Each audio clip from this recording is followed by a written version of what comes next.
Well guys, some of the carrots are starting to go to seed now, so I need to get on it. So these babies are coming out today. Let's go. Well, in my defense, I really don't have any defense. I've been busy with stuff and I wasn't able to stay on these like I should have. We planted these kind of close to each other, so we're gonna have a lot of small ones that aren't up to full size yet, but we're gonna sort them out. Some of them don't look too bad though. We're starting to pile. Let's keep going here, see what we got going on here. I may need to break out the broad fork so I can loosen this soil up a little bit. That's what I thought was going to happen. Yep. Alright guys, some of you guys probably know what a broad fork is, maybe some of you don't. This is how I had to end up breaking this out. This is called the Meadow Creature. It's a 14-inch tall. It's tines, that's how long the tines are.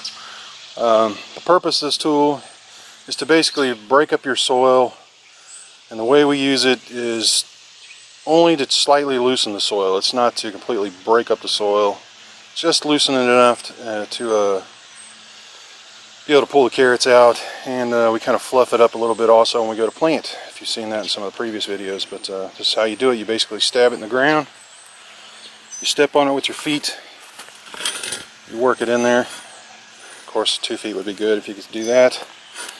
You get it stabbed down in there firm. You stand on it, hold the handles, lean back a little bit, and your soil will pull up slightly. Not trying to completely break it all up, just kind of loosen it just a little bit, which is what we did. Then you can come down here, grab your carrot, and it'll come right out for you. That way you're not busting off all your tops. So it's a very good tool to use. It's multi-purpose. But after several years, once you get all your soil amended and work the way you want it, you may not have to use it anymore. We're already getting to where it sinks in pretty easy, so maybe next year we'll retire it, or maybe we'll just give it one more year. Sometimes you can grab them, sometimes you can't.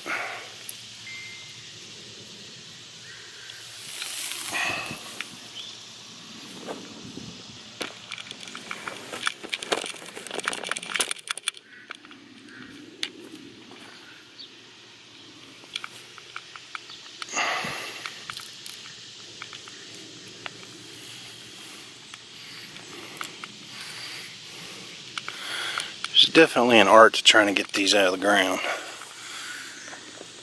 The idea is not to bend them, but kind of pull them straight up. You can get a hold of them, get a good stalk. Smaller stalks are really going to be iffy getting those out of the ground. But if you got a good solid stalk on these, get a good pull on it, straight up. There you go.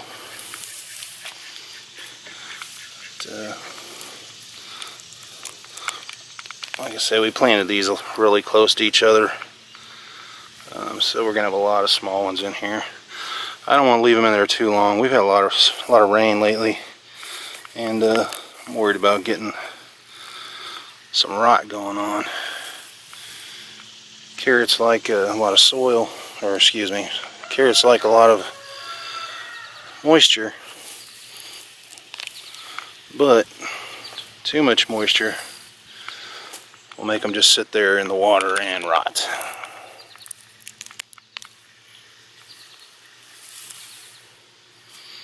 I'm gonna finish getting these pulled out, guys, and we'll get over to the processing table and get them cleaned up. Back with you in a second. Alright guys, we got this first batch pulled up out of the ground. It's the one I showed you with the flower on it.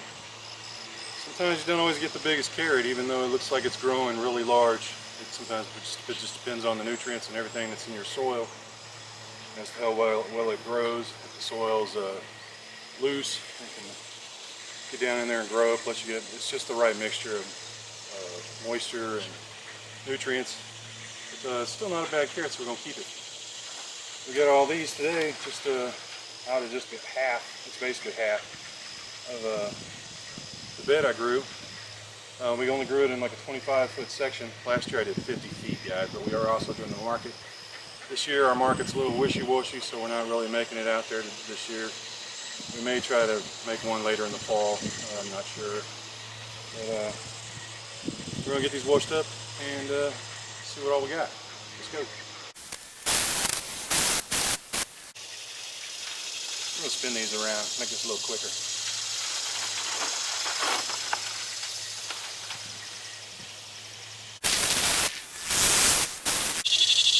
Oh yeah, what I'm using here is my drying racks that I made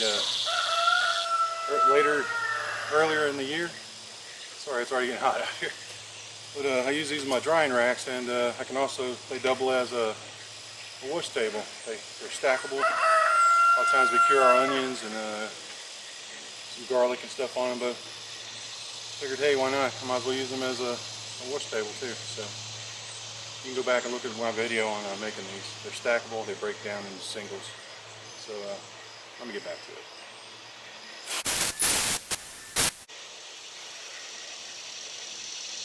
Okay, we're going to change something up here.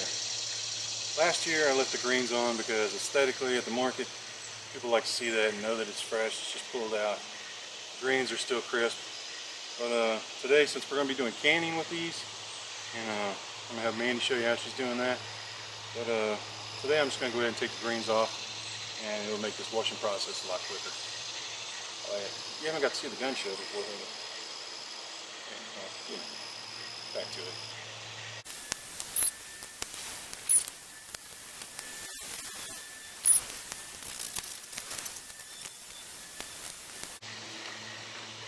Another good trick to this would have been keep a tote in your garden aisle, in your garden.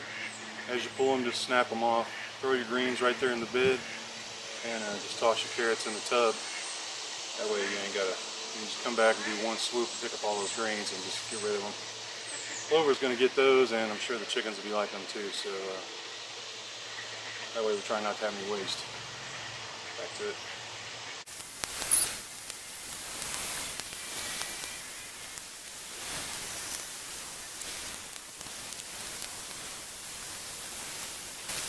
If you guys see it or not, but the ducks got a hold of Nanook's lemon cucumber that he picked the other day, so he's gonna be pretty mad about that, but the ducks look happy. They don't really care.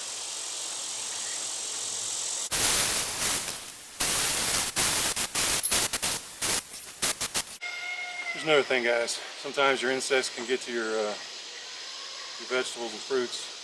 Looks like a little worm or something got to that one and ate some of that out. Sometimes you'll see it like that with a piece that looks like it's soft, maybe a little bit brown. You don't want to mess with that. I mean, actually, if you wanted to, you could just snap off the part. It's been affected. It's just the bottom half. And strong carrot. And just keep the top half if you want, but I'm going to discard the whole thing.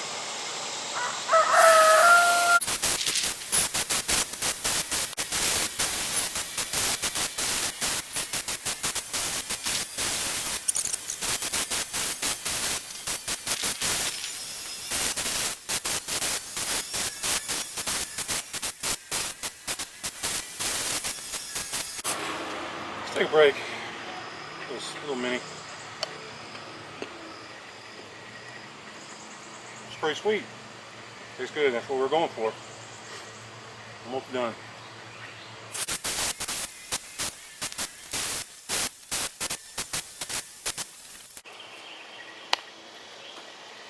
Alright guys, I'm still chewing on that carrot.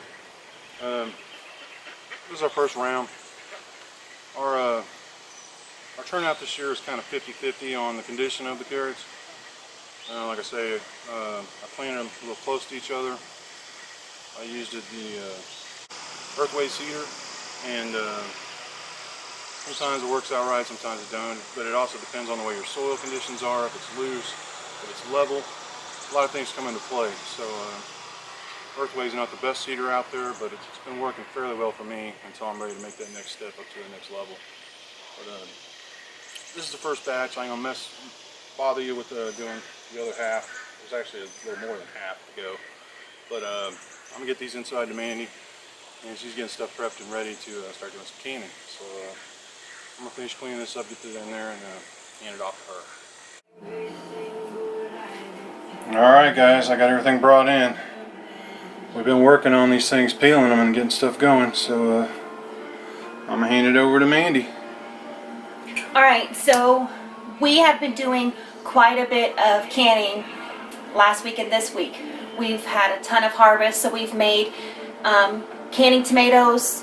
We took tomatoes and I canned those up, quartered those up for chilies, stews. We also, Rob and I, made our very first huge batch of spaghetti sauce and canned that all up. It turned out really good. We actually ate some last night. We had some left over that didn't fill the jar, the mason jar all the way, so we went ahead and put it in the refrigerator so we could utilize it. So now we're going to do the carrots. So I have kind of processed everything. So I've sanitized our mason jars, and those are all done. And in the bottom of each mason jar, I do have a teaspoon of the canning salt. So I just put a teaspoon. It's up to you guys how you want to do it. That's just what, just what I've done. So now what we're going to do is add the hot water. I kind of tried to make sure that I sterilize everything. So instead of using a lot of people use a ladle. I don't own a ladle. So I use this measuring glass, and I've had it sitting in sterile hot water because I'm going to take this hot water and then dump it into the containers, get those filled up, put the lids on them, seal them up, and then I'll bring the pressure canner out and put them in the pressure canner.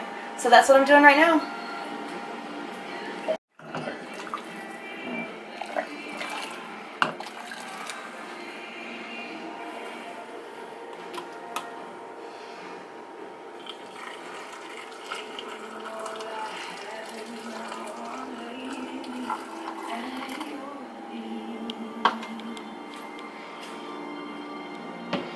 This is all I do.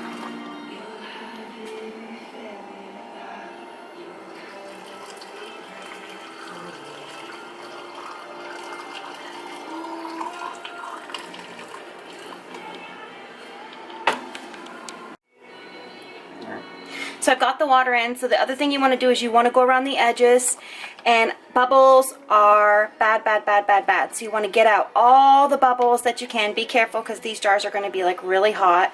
Make sure all of the carrots are covered. And so that's what I'm doing right now, is just going through. You see all those bubbles coming up? I don't know if you can get a shot of that, but bubbles, maybe the other one, but bubbles are really, really bad. So you want to make sure that you go through and get them all out so there's no issues. See, look at all that. You don't want any bubbles if at all possible, so you want to go through and just get it all pushed out so there won't be any issues. Alright, so before you put the lids on, this is an extremely important step. So I just want to make sure I take white vinegar, and you make sure you wipe the rims off completely. Wipe it off really good. This is a step you do not want to skip. Alright, now let's get these lids on. Alright, so I have never been extremely graceful in doing this part. So we're going to put the lid on. And then make sure that's good. They say hand tight, so I'll do that for all of these. And then we will get this set in the canner.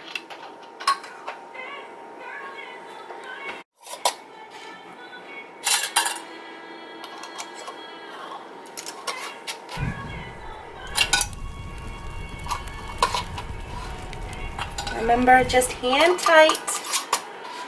Those are warm. Alright, canner time. That's right, guys. This is what I've been doing. Big old sink of peelings. Fastest carrot peeler in the West.